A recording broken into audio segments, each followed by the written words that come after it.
Mensagem do Graal, na luz da verdade, de Abidrushim, volume 2, dissertação 42, desenvolvimento da criação. Uma indicação bem certa da história da criação é aquela também onde se declara que o homem sentiu necessidade de cobrir sua nudez, depois que despertou nele a noção do bem e do mal. O lento iniciar da conscientização de si mesmo. Um impulso cada vez mais forte para tornar-se consciente. Segue-se automaticamente a expulsão ou afastamento do paraíso, a fim de entrar no plano material através do enteal. Assim que o germe espiritual transpõe os limites do espiritual enteal, vem a se encontrar dessa forma nu, em ambiente inferior, mais denso. Dito de outra forma, ele se sente descoberto.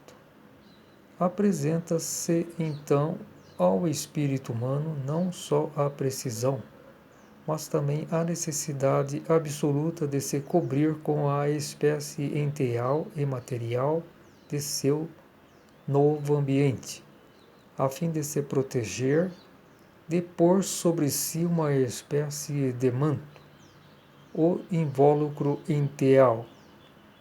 Em seguida, tomar o corpo de matéria fina e, por fim, também o de matéria grosseira. Somente ao receber o manto de matéria grosseira, o corpo é que desperta então o impulso sexual absoluto, e com isso o pudor físico. Portanto, quanto maior esse pudor, mais nobre é esse impulso e, por conseguinte, mais elevado também se achará o homem espiritualmente. A maior ou menor manifestação do pudor físico no homem terreno é a medida imediata de seu valor espiritual interno. Essa medida é infalível, sendo fácil de reconhecer a cada pessoa, com o abafamento ou afastamento do sentimento de pudor exterior, é sufocado concomitantemente o sentimento de pudor da alma, que é muito mais sutil e diversamente estruturado. Fica assim sem valor o interior dessa pessoa. Um sinal infalível da queda profunda e do declínio certo é quando a humanidade começa, sob a mentira do progresso, a querer pairar acima da joia do pudor, tão estimuladora em todos os sentidos. Seja isso disfarçado sob pretexto de esporte, de higiene, de moda, de educação infantil ou sob muitos outros pretextos aceitos de bom grado. Não se pode mais deter a decadência nem a queda. Apenas um terror das maiores proporções pode levar um ou outro indivíduo isoladamente à razão, entre todos os que irrefletidamente se deixaram arrastar para esse caminho. A partir do momento dessa expulsão natural, ocorrem com o peregrinar de tal germe espiritual através do enteal e da matéria da criação posterior, não apenas uma, porém cada vez mais necessidades urgentes de viver nesses círculos inferiores da criação para seu desenvolvimento e elevação, os quais fortificam e robustecem esse germe. atuando retroativamente, não só contribuindo para seu desenvolvimento e sua conscientização, mas, antes de tudo, para isso possibilitar. É um imenso criar e tecer, milhares de vezes entrelaçado, cujos fios, não obstante sua autonomia viva, se engrenam de modo tão lógico e convincente em suas ações recíprocas, que o único percurso de um desses germes até sua perfeição se assemelha à área de um tapete colorido que tivesse sido feito pela mão de um hábil artista ciente de seu intento. E isso de modo ascendente para a conscientização e de modo descendente para a decomposição, efetuada para a proteção dos outros. Na obra maravilhosa da criação, encontram-se tantas leis seguras e silenciosas que seria possível escrever um tratado sobre cada um dos milhares de fenômenos da vida dos homens, mas que sempre de novo retrocederiam para uma importante característica básica: a perfeição do Criador como ponto de partida, cuja vontade viva criadora é Espírito, o Espírito Santo. Todo o espiritual, porém, é obra sua. Como o homem provém dessa obra espiritual, traz consigo uma partícula da vontade desse espírito, que contém de fato em si a força da decisão livre e, com isso, a responsabilidade, o que não quer dizer que equivale à própria divindade, como muitas vezes tem sido erroneamente suposto e explicado. Todos os efeitos da vontade divina que atuam na criação como leis da natureza vigentes, auxiliando e beneficiando tudo, devem formar para os observadores conscientes como um cântico de júbilo maravilhosamente harmonizado em um sentimento de alegria e gratidão, convergindo por milhões de canais para esse ponto de partida.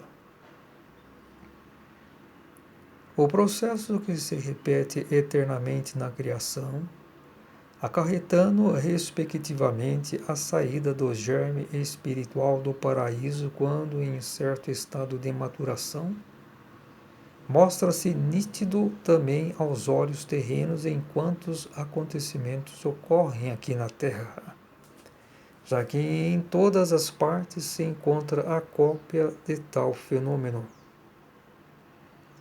Pode-se chamar tal expulsão que se dá em um desenvolvimento evolutivo natural de processo autônomo de desligamento.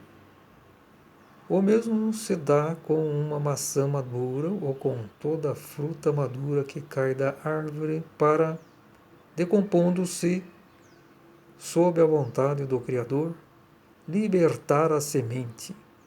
Só então rompendo o invólucro devido às influências externas que atuam diretamente sobre ela, a fim de se tornar germe e mais tarde delicada planta. Esta, por sua vez, só desperta sob os efeitos da chuva, da tempestade e do sol para tornar-se resistente, podendo também só assim fortalecer-se até tornar-se uma árvore. Portanto, a expulsão do germe espiritual amadurecido do paraíso é uma consequência necessária da evolução, assim como a criação ideal, material e, por fim, terrena.